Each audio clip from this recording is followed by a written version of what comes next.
क्या ये मुमकिन है कि हम लैंग्वेज को बोल तो सकें लेकिन समझ ही ना पाएं, या समझ तो सकें लेकिन बोल ही ना पाएं? हाँ, और ये तब होता है जब हमारे ब्रेन के लैंग्वेज प्रोसेसिंग एरियाज या नर्वस पाथवेज डिस्टर्ब हो जाएं, और इसी को हम कहते हैं न्यूरो लिंग्विस्टिक्स। ये एक साइंस है जो समझने की कोशिश करती है कि ब्रेन और लैंग्वेज आपस में कैसे कनेक्ट होते हैं, लैंग्वेज ब्रेन के कौन कौन से एरियाज में प्रोसेस करती है, और कैसे सिग्नल्स ब्रेन से निकलकर जुबान तक जाते हैं। ब्रोकाज एरिया, ये ब्रेन के फ्रंटल लोब में होता है। जब हम बोलते हैं या कुछ कहना चाहते हैं, ब्रोकाज एरिया लफ्ज बनाता है।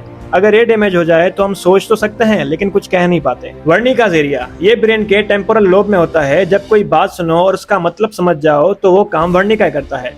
अगर ये डैमेज हो जाए तो आवाज सुनाई देती है लेकिन मतलब समझ नहीं आता। आर्क्यूएड फेस्किकुलस, ये एक नर्वस पाथवे है जो ब्रोका और वर्निका को कनेक्ट करता है और ये सुने हुए लफ्जों को बोलने के सिग्नल्स में कन्वर्ट करता है।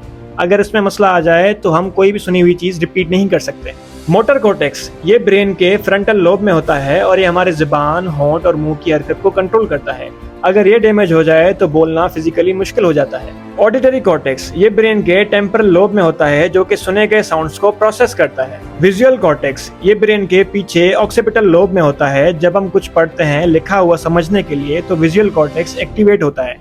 एंगुलर गायरस, ये ब्रेन के पैराटल लोब में होता है जो कि लिखी हुई चीज को स्पोकन या समझी हुई लैंग्वेज में कन्वर्ट करता है। अगर ये ब्रेन एरियाज और पाथवेज डैमेज हो जाएं तो अफेजिया हो सकता है, जिसमें इंसान बोल भी नहीं सकता और समझ भी नहीं पाता। जुबान बोलना सिर्फ मुंह का काम नहीं, ये एक कॉम्प्लेक्स ब्रेन सिस्टम का नतीजा होता है और इसी सिस्टम को समझने का नाम है न्यूरो लिंग्विस्टिक्स।